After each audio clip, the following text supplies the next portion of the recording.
بسم الله الرحمن الرحيم صاد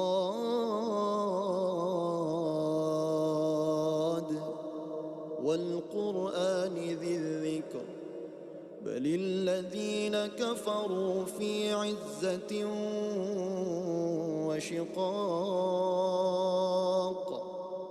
كم أهلكنا من قبلهم من قرن فنادوا ولا حين مناص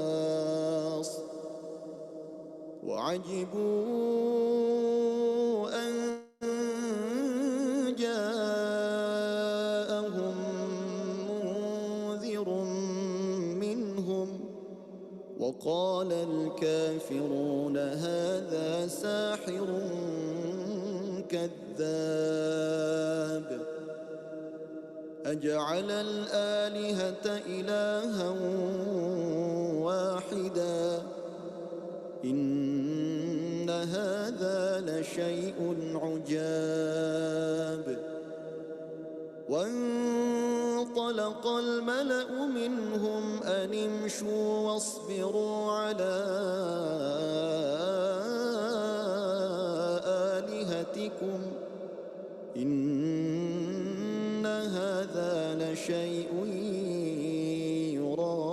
يراد ما سمعنا بهذا في الملة الآخرة إن هذا إلا اختلاق أأنزل عليه الذكر من بيننا بل هم في شك من ذكري بل لما يذوقوا عذاب Bismillahirrahmanirrahim. Assalamualaikum warahmatullahi wabarakatuh. Alhamdulillahilladzi arsala rasulahu bil huda wa dinil haqq liyuzhirahu 'alad dini kullihi wa kafa billahi syahida. Nashhadu an la ilaha illallah wa nashhadu anna Muhammadan 'abduhu wa rasuluh. Allahumma salli wa sallim wa barik ala nabiyyina Muhammad wa ala alihi wa sahbihi wa man sara ala nahjihi wastanna bisunnatihi ila yaumiddin. Qala Allahu azza wa jalla fi kitabihil karim, a'udzu billahi minasyaitonir rajim, ya ayyuhalladzina amanu taqullaha wal tanzur nafsun ma qaddamat lighad wattaqullaha innallaha khabirum bima ta'malun. Shadaqallahul azim. Hadirin hadirat jamaah perindu surga Allah Subhanahu wa taala, jamaah Masjid Salahuddin yang dimuliakan Allah, tiada kata yang pantas kita lantunkan di siang hari ini melainkan ucapan syukur alhamdulillah. Betapa sayangnya Allah kepada kita. Betapa sayangnya Allah kepada kita. Allah memberikan kepada kita begitu luasnya rizki. Allah memberikan kepada kita begitu banyaknya nikmat. Sudah sepantasnya lah kita bersyukur kepada Allah Subhanahu wa taala. Syukur yang tidak hanya sekedar kita mengucapkan hamdalah, tapi dibuktikan dengan meningkatnya amal ibadah kita kepada Allah Subhanahu wa taala. Salawat teriring salam tidak lupa kita haturkan kepada panutan kita Nabi Muhammad sallallahu alaihi wasallam, sosok yang kita cintai, sosok yang kita rindui, yang kita berharap mudah-mudahan dengan cinta kita kepada beliau Allah Subhanahu wa taala berkenan untuk mempertemukan kita serta mengumpulkan kita dengan Nabi sallallahu alaihi wasallam di surganya. Amin ya rabbal alamin. Hadirin hadirat para perindu surga Allah Subhanahu wa taala, jamaah Masjid Salahuddin yang dimuliakan Allah, ya. Kita berada di penghujung dari tahun 2020, ya.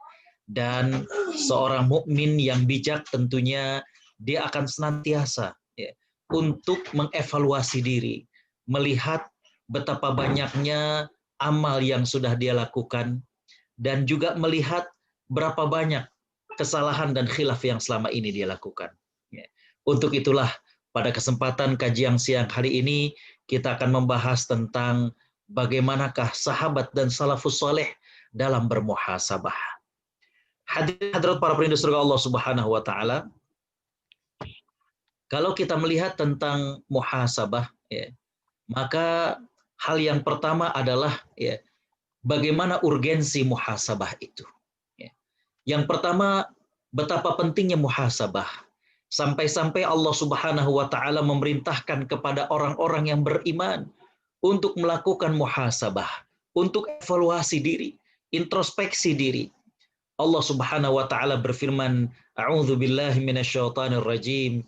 Ya ayyuhalladzina amanu taqullah wal tanzur nafsun ma qaddamat lighadin wattaqullah innallaha khabirum bima ta'malun."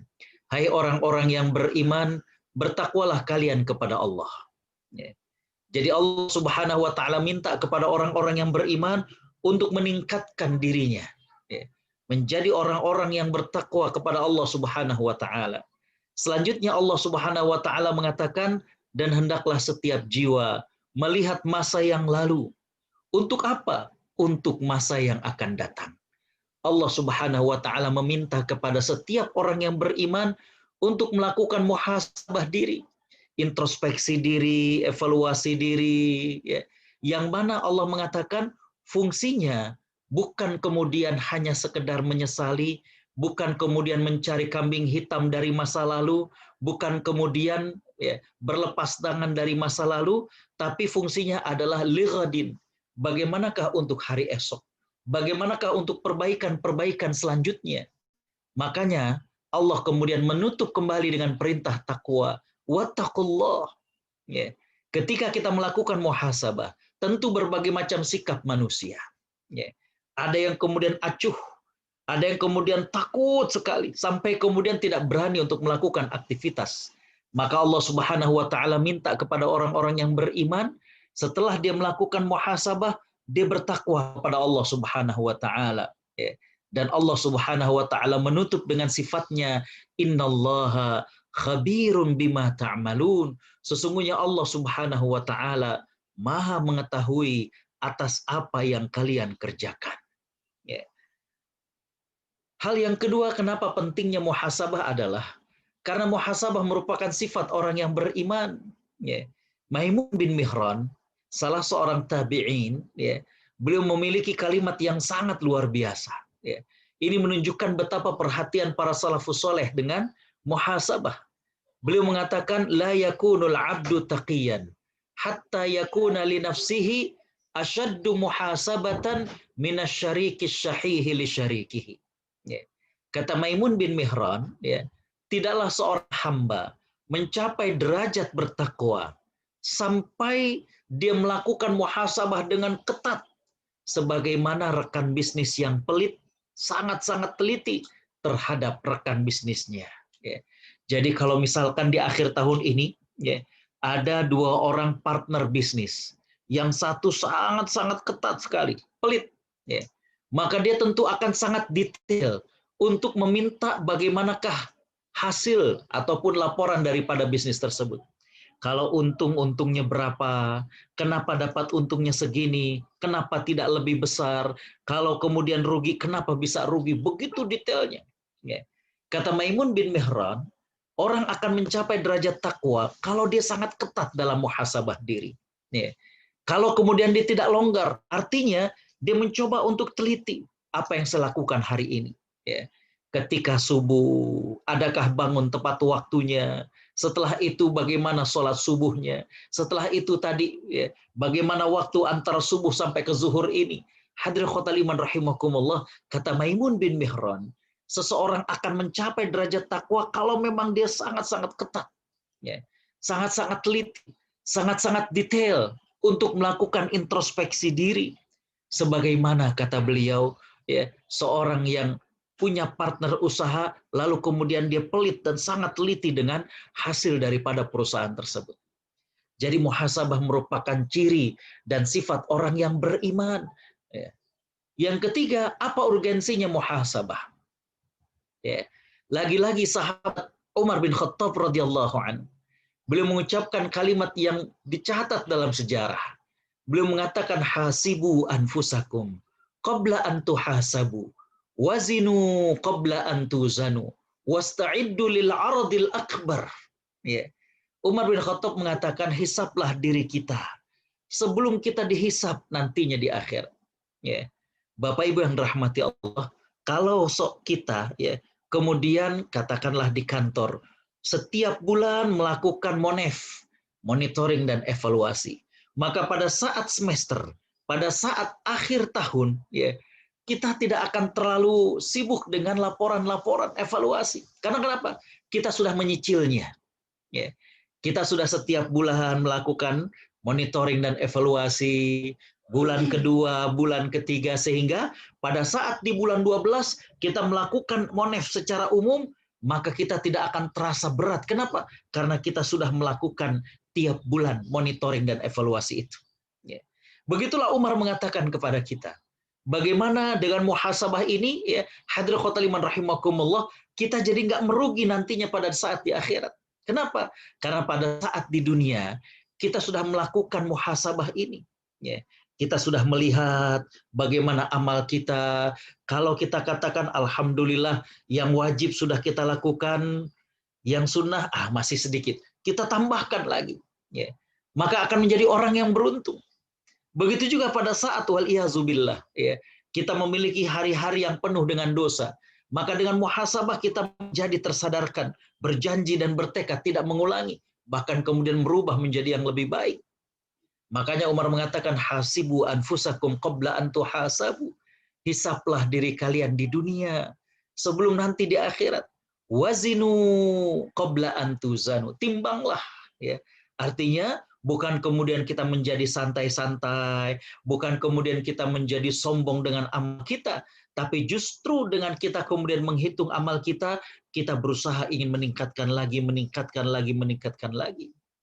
Nabi mengingatkan kepada kita bagaimana suasana genting ya, pada saat Allah kumpulkan manusia. Ya.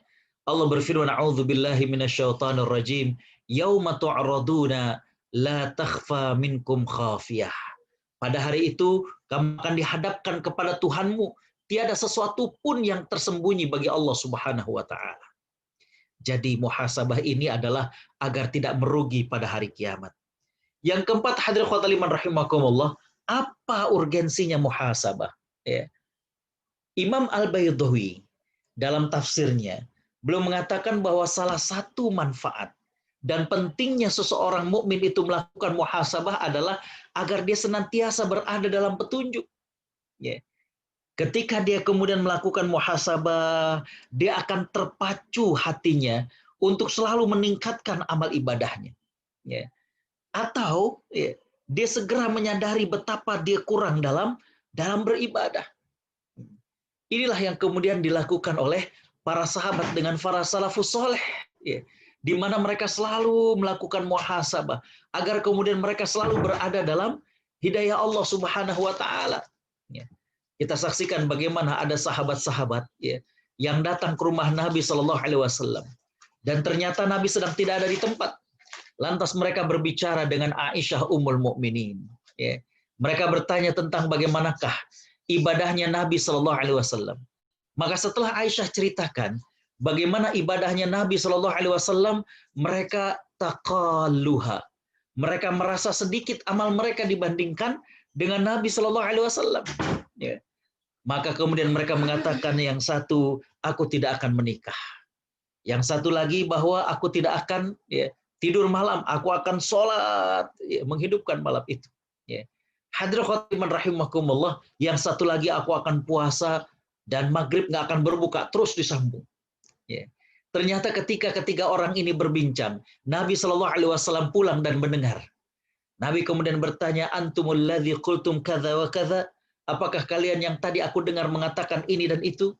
Mereka mengatakan benar ya Rasulullah. Maka Nabi kemudian mengatakan, wallahi inilah akhsyakum wa atqakum bih. Demi Allah, aku ini yang paling takut dan aku yang paling bertakwa di antara kalian.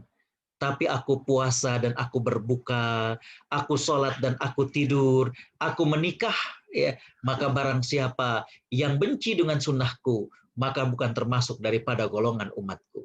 Hadirin khotaliman rahimakumullah, jadi dengan seseorang melakukan muhasabah, dia akan selalu berada dalam petunjuk Allah Subhanahu wa taala, ya. Dengan amal yang dia lakukan tidak jadi lalai, dengan kemaksiatan yang dilakukan dia jadi sempat tersadar dan merubah diri. Selalu beruntung orang yang muhasabah.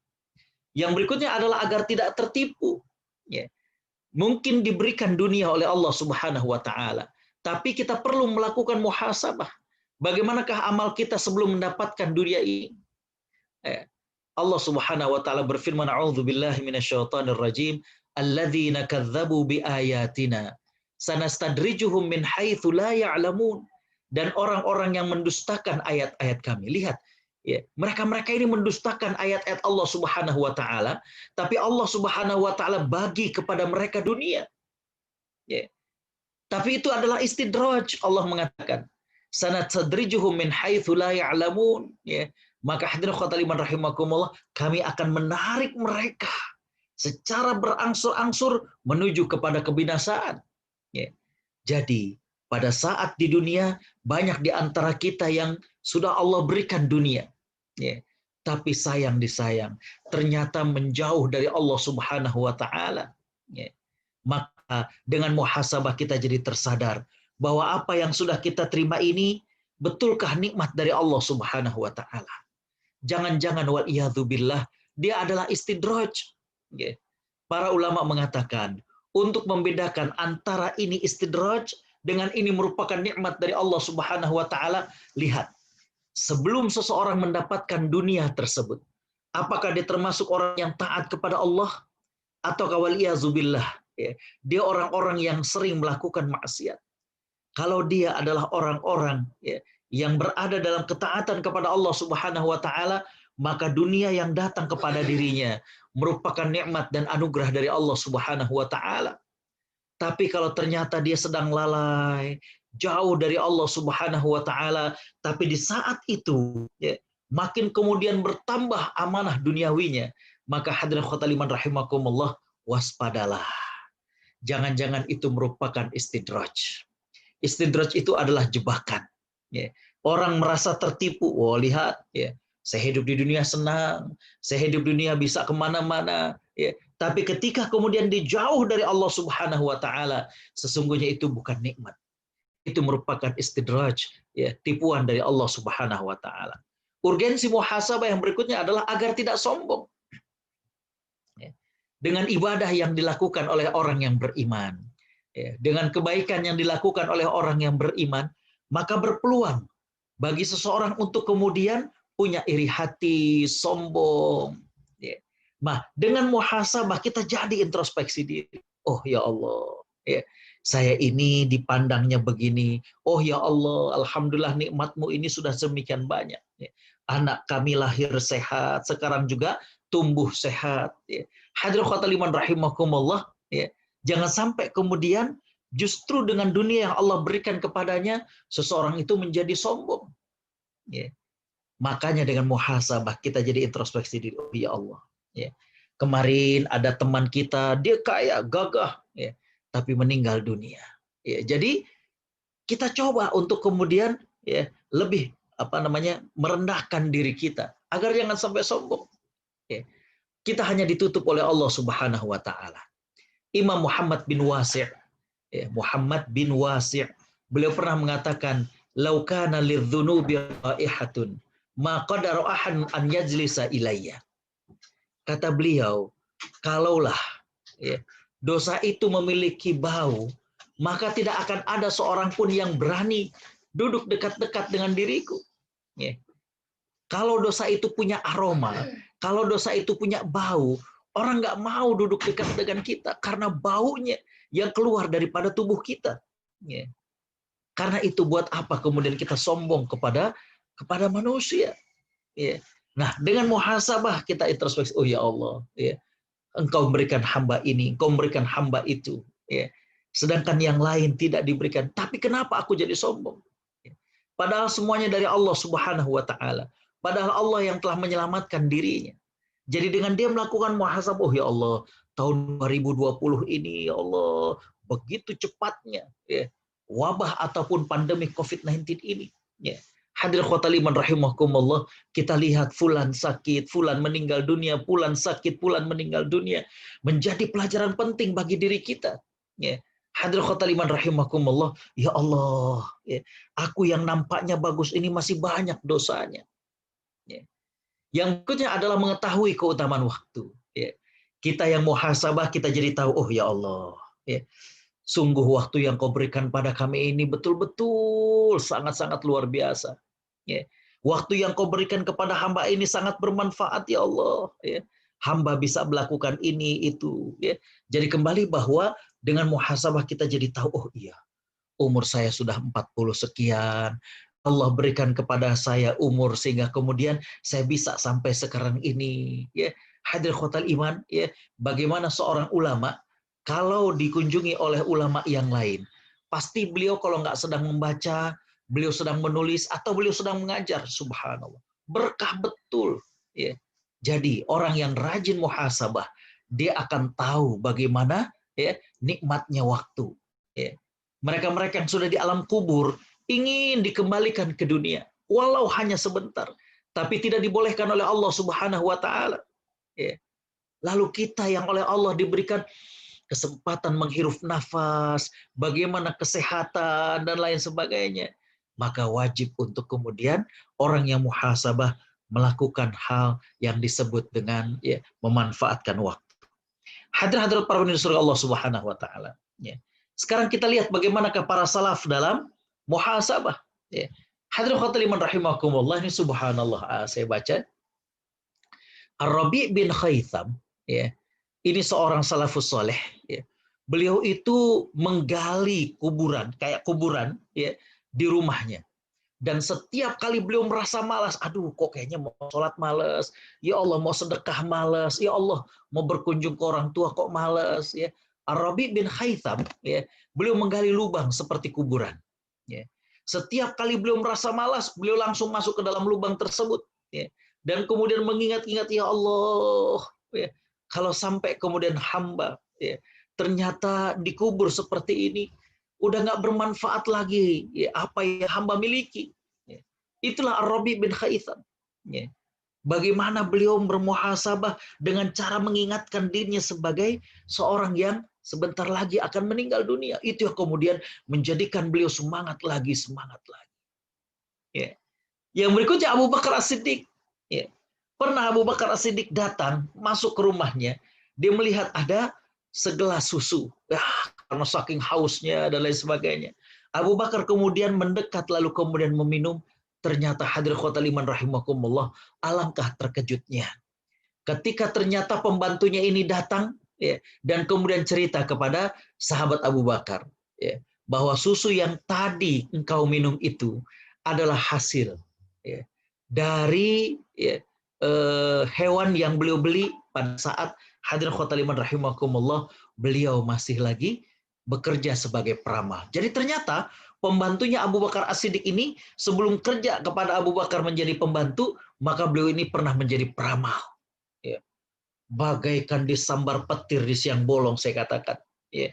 Bagaimana hadir khotul iman rahimakumullah, Abu Bakar berusaha untuk mengorek-ngorek agar kemudian keluar susu yang tadi dia minum. Tapi ternyata tidak mampu. Ya. Hadir khotul iman rahimakumullah, sampai Abu Bakar As-Siddiq mengatakan, fidahaka ammi wa ummi. Ya. Dengan menyebut, ya, artinya aku tebus ya, atas nama ayah dan ibuku, asalkan ya hadir khotul iman rahimakumullah, ya, beliau itu bisa dibebaskan. Ya. Jadi kembali bahwa ya, Abu Bakar Siddiq radhiyallahu an, ya, ketika kemudian tahu bahwa apa yang dia minum itu adalah susu yang dibeli oleh ya, yang dibeli oleh pembantunya ini pada saat dia menjadi sebagai juru ramal atau dukun. Ya. Maka Abu Bakar berusaha mengorek-ngorek ya, agar kemudian keluar susu yang tadi pernah masuk ke dalam mulutnya. Bahkan beliau mengatakan, demi Allah, sekiranya aku harus menebus ya, susu tersebut dengan nyawaku, pasti aku akan lakukan. Karena kenapa? Aku khawatir betul apa yang disabdakan oleh Nabi Shallallahu Alaihi Wasallam, kullu nahmin nabata min haramin fannaru aulabi. Setiap daging yang tumbuh ya, dari hal yang haram, maka kata Nabi SAW, neraka lebih pantas bagi dia untuk tempat kembalinya. Ya. Lihat bagaimana Abu Bakar As-Siddiq sangat-sangat berhati-hati dengan sesuatu yang haram. Dan ini juga pernah dilakukan oleh Nabi SAW. Ya. Ketika Nabi SAW melakukan muhasabah, ya Allah, beliau menyesali pernah mengatakan ini, beliau menyesali pernah melakukan itu. Ya. Lihat bagaimana salafus saleh. Ya. Mereka melakukan muhasabah dengan berbagai macam caranya yang unik. Intinya adalah mengetahui hakikat jati diri sebagai manusia. Yang kedua adalah mengakui kepada Allah Subhanahu wa taala. Hadirin hadirat para perindu surga Allah Subhanahu wa taala. Poin yang terakhir adalah apa sih yang perlu kita muhasabahi?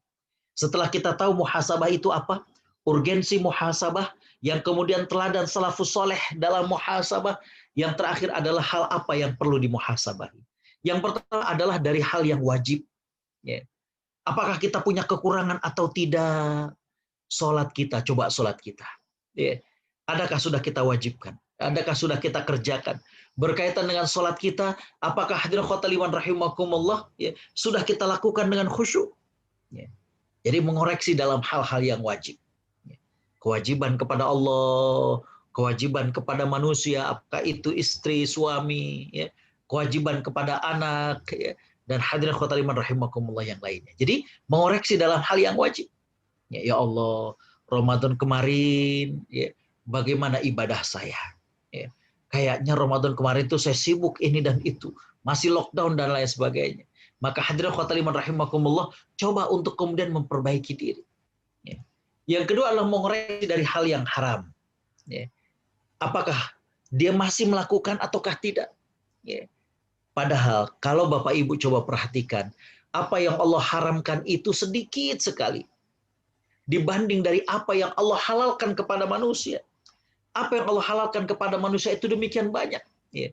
Dari mulai hewan di lautan, ya, hadirin khotaliman rahimakumullah, sampai kepada hal-hal yang lain.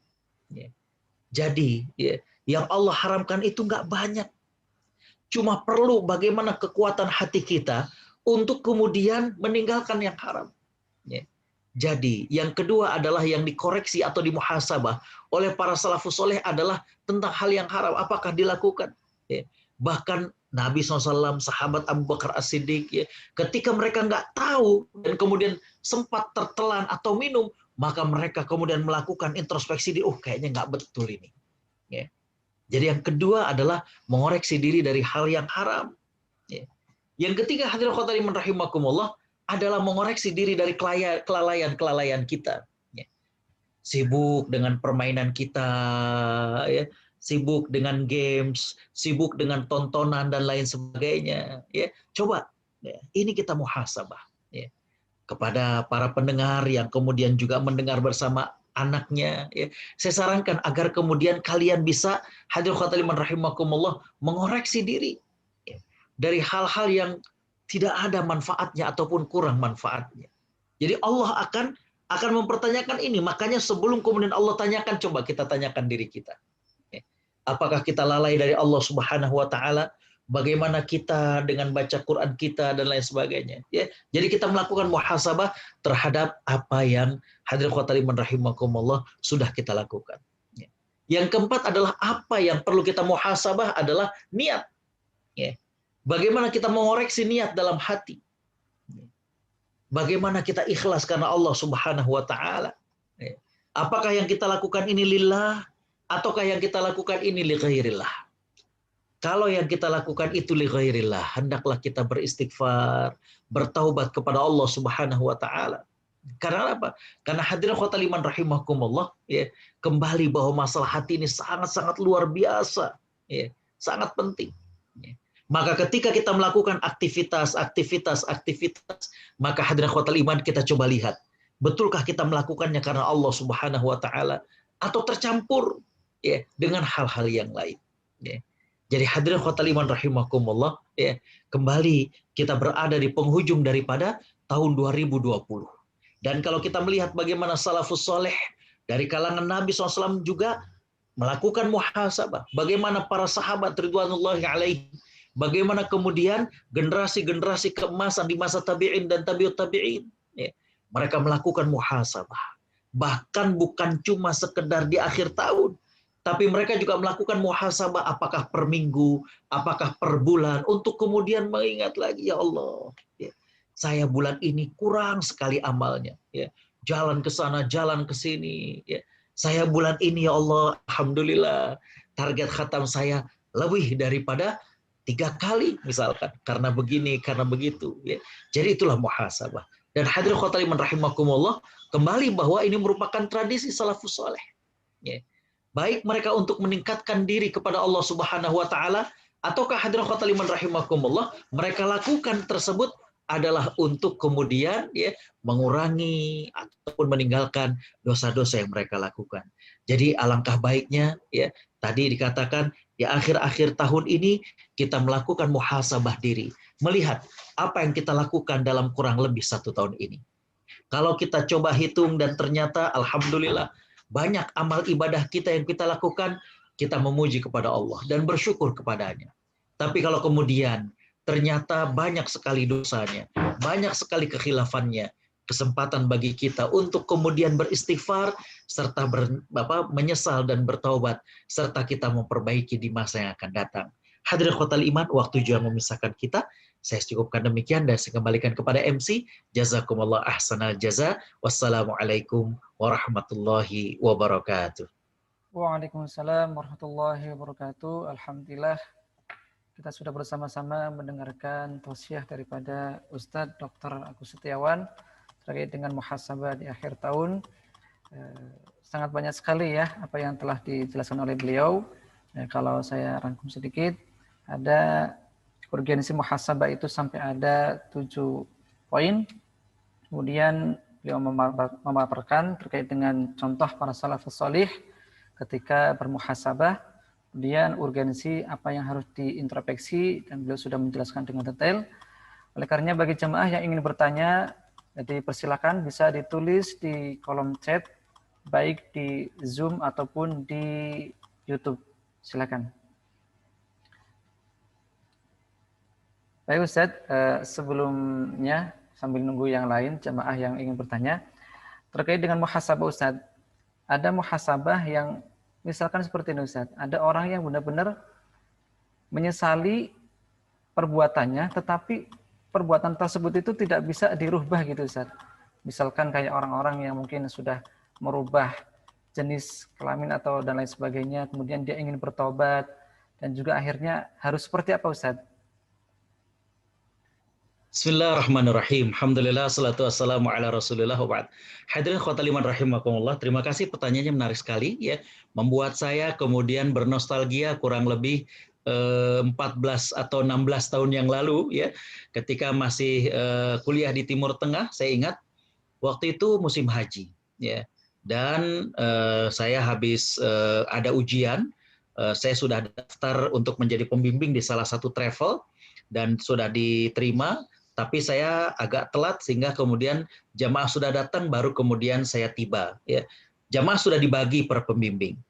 Waktu itu Ustadz saya dapat untuk yang di atasnya gold, jadi tipenya ini yang platinum. Jadi satu Ustadz hanya membimbing 14 orang.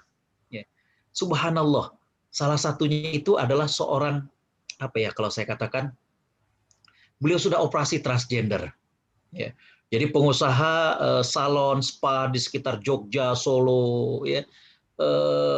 Saya diminta jadi pembimbing ibadahnya, akhirnya dengan berat hati saya sampaikan kepada 14 orang dan kepada jemaah, saya bilang, Bapak Ibu, ya, Islam tidak mengakui operasi transgender. Sehingga dengan demikian, ya, maka Mbak atau Mas ini, saya juga bingung manggilnya waktu itu, ya, maka tidak diakui sebagai wanita. Dengan demikian, yang pertama saya bilang kepada pihak manajemen travel, Mbak ini nggak boleh tidur dengan wanita karena dia masih dianggap laki-laki. Juga tidak boleh tidur dengan laki-laki karena fisiknya udah kayak perempuan, gitu. Yang kedua, dia untuk haji, sebagaimana laki-laki hanya mesti menggunakan 2 kain ihram, dia tidak mungkin tentunya, pasti dia sudah harus menutupi, maka dia harus kena denda atau dam. Ya. Nah, saya jelaskan secara fikihnya, yang subhanallah, Ustadz, dari 14 jamaah yang saya bimbing ini, beliau yang paling rajin.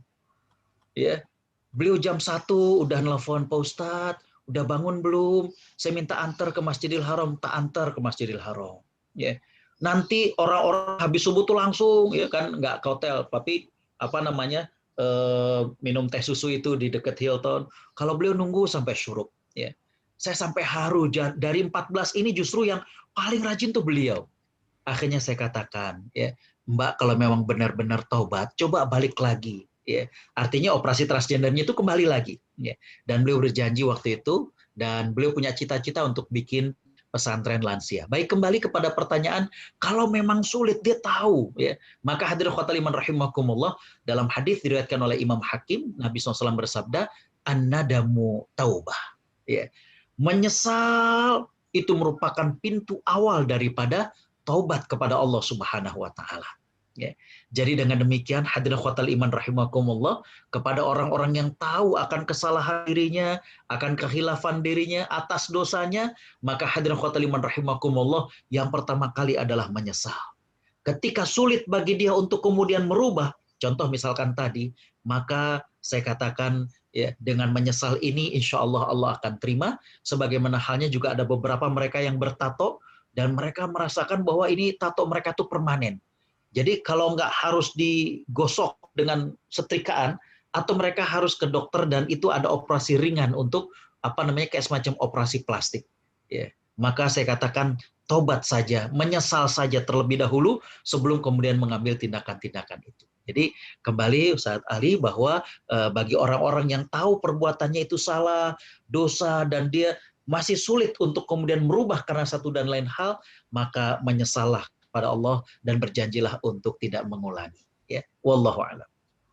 Baik, ada lagi Ustaz, tolong dibacakan saja. Tadi disebutkan setiap daging yang tumbuh dari hal yang haram, maka api neraka untuknya. Bagaimana hukum atau tip yang diminta, Ustaz? Apa yang diminta, Ustaz? TIP itu, Ustaz. Ini maksudnya apa nih? Aruli. TIP apa, Ustaz ya? Ya, ini juga beliau pertanyaannya menerima tips, Ustaz. Tips. Oh. Baik. Bismillahirrahmanirrahim. Alhamdulillah salatu wassalamu ala Rasulillah. Hadirin khotul iman rahimakumullah. Ya. Yang pertama adalah berkaitan dengan tips, ya. Saya perlu memperjelas ya tipsnya itu seperti apa, ya. Kalau memang seseorang itu bekerja dan imbalannya itu adalah tips, maka itu tidak disalahkan, ya. Kecuali kalau memang dia sebagai seorang pekerja yang sudah digaji oleh katakanlah sebuah instansi dan kemudian, ya, dia masih menerima tips. Nah, ini menjadi bahan perbincangan, ya. Kalau tips itu tadi saya katakan, contoh yang pertama adalah misalkan seorang guide gitu, ya. Ketika ada tamu misalnya datang ke suatu kota misalnya, kemudian dia nganter untuk menjelaskan, maka kemudian ketika dia diberikan tips, maka itu memang menjadi hak dia, ya, hak sebagai tour guide. Tapi kalau misalkan dia sebagai pekerja misalnya, ya, katakanlah di suatu instansi dan dia melakukan sesuatu dan itu memang kerjaan dia, lalu kemudian dia menerima tips, di sini bisa kita lihat apakah itu berdasarkan kerelaan hati dari katakanlah pelanggan yang mendapatkan jasa dari servis dari dia, ya. Jadi dia nggak minta, dia nggak mensyaratkan, dan dia melakukan pekerjaannya dengan baik, ya, sesuai dengan apa namanya tuntutan profesional. Lalu kemudian si pelanggannya itu memberikan kepadanya tips, maka ini tidak mengapa, ya. Tapi kalau kemudian dia mensyaratkan dan lain sebagainya, nah ini yang kemudian tidak dibolehkan, ya. Jadi kembali Bapak yang dirahmati Allah, hadisnya adalah kullu lahmin labata min haramin fannaru aulabih, itu adalah dari hal-hal yang jelas-jelas haram. Tapi kalau untuk tips, maka saya kira perlu untuk lebih dirinci dan lebih didetailkan lagi, ya, jenis tipsnya itu dari pekerjaan apa. Tidak, saya kira tidak bisa untuk kemudian digeneralisir, ya. Demikian wallahu a'lam. Terakhir, tadi perkataan sahabat Umar bin Khattab bahwasanya beliau mengatakan hasibu qabla an tuhasabu wazinu qabla an tuzanu. Nah, maksud dari wazinu qabla an tuzanu seperti apa, Ustaz? Baik. Bapak Ibu Allah Subhanahu wa taala rahmati, terima kasih, ya. Kalau muhasabah itu kita evaluasi diri, ya. Untuk kemudian melihat contoh misalnya 1 tahun ini 2020, ya, bagaimana amal-amal ibadah kita. Ya. Coba kita introspeksi diri. Ya. Tadi saya katakan coba dilihat dari yang wajib, bagaimana hal yang haram. Ya. Yang ketiga, adakah hal-hal yang lalai yang dilakukan. Yang keempat dari niat. Nah, kalau nimbang, ini berarti adalah coba timbang antara amal dengan kemaksiatan. Ya. Aduh ya Allah, kalau kira-kira engkau wafatkan hamba hari ini, ya, berat mana antara amal kita dengan kemaksiatan kita. Itu artinya adalah dan timbanglah. Ya. Tentunya timbangan kita tidak akan sedetail timbangan Allah Subhanahu wa taala, tapi paling tidak kita bisa mengetahui dan merasakan. Dalam Al-Qur'an Allah mengatakan, balil insanu ala nafsihi basirah walau alqa ma'adzirah. Manusia itu yang lebih tahu terhadap dirinya. Ya. Walaupun ya dia beralasan 1001 kali alasan. Semalam kenapa nggak sholat? Aduh capek. Tapi dia sebenarnya tahu, wah kayaknya nggak capek-capek banget gitu. Nah, walaupun belum timbangan Allah Subhanahu Wa Taala, tapi kita kan bisa paling nggak kira-kira 2020 ini ya Allah mulai pandemi bulan ini, saya jadi nggak pernah ke masjid, saya nggak ini dan itu. Tapi amal saya di rumah, aduh kayaknya masih sedikit. Dosa saya bagaimana? Jadi muhasabah itu introspeksi diri. Kalau kemudian menimbang itu adalah bagaimana memperkirakan antara amal kita dengan dosa kita, mana yang lebih berat di antara keduanya. Ya. Wallahu a'lam. Baik, terima kasih Pak Ustadz atas jawaban daripada pertanyaan para jamaah. Alhamdulillah, kemudian kita lanjut ke acara berikutnya yaitu doa yang mana insya Allah akan dipimpin oleh Ustadz. Dimohon untuk bisa berkenan memimpin doa Ustadz. Tafadhol Ustadz. Astaghfirullahalazim, astaghfirullahalazim, astaghfirullahalazim. Bismillahirrahmanirrahim. Alhamdulillahirabbil alamin. Hamdash syakirin, hamdan na'imin, hamdan yuwafi ni'amahu wa yukafi'u mazidah. Ya Rabbana lakal hamdu wa lakas syukru kama yanbaghi li jalali wajhika wa azimi sultanik. Allahumma salli ala Muhammad wa ala alihi wa sahbihi ajma'in. Rabbana zalamna anfusana wa in lam taghfir lana wa tarhamna lanakunanna minal khasirin. Allahumma ighfir lana wa liwalidina warhamhum kama rabbuna saghira. Rabbana hab lana min azwajina wa dhurriyyatina qurrata a'yun waj'alna lil muttaqina imama. Allahumma ighfir lana wa liwalidina warhamhum kama rabbuna saghira. Ya Allah, kami semua yang mengikuti kajian ini bersimpuh di hadapan-Mu dengan mengakui segala nikmat yang pernah Kau beri pada kami. Ya Allah, kami juga bersimpuh di hadapan-Mu dengan mengakui masih banyak dosa dan khilaf kami. Ampuni dosa yang telah lalu yang kami lakukan. Ampuni dosa yang saat ini kami lakukan. Ampuni dosa yang hanya Engkau dan kami saja yang tahu. Ya Allah, sehatkanlah raga kami. Sehatkanlah penglihatan kami. Sehatkanlah pendengaran kami. Jadikanlah sisa umur kami penuh dengan ibadah dan kebajikan di jalan-Mu. Wafatkan kami dalam keadaan husnul khatimah. Ya Allah, ampuni dan sayangi juga kedua orang tua kami. Ampuni mereka ya Allah. Dan kepada orang tua kami yang sudah meninggal dunia, ampuni dosa mereka. Lapangkan alam kuburnya. Pertemukan kami kembali dengan mereka di surga-Mu. Allahumma ya Allah, angkatlah wabah dan pandemi ini dari negeri kami. Dan juga negeri-negeri yang lainnya. Allahumma ya Allah, muliakanlah Islam dan kaum muslimin. Muliakanlah Islam dan kaum muslimin. Bantulah kaum muslimin di mana saja mereka berada. Allahumma ya Allah, hinakanlah mereka yang bermaksud menghinakan Islam dan muslimin.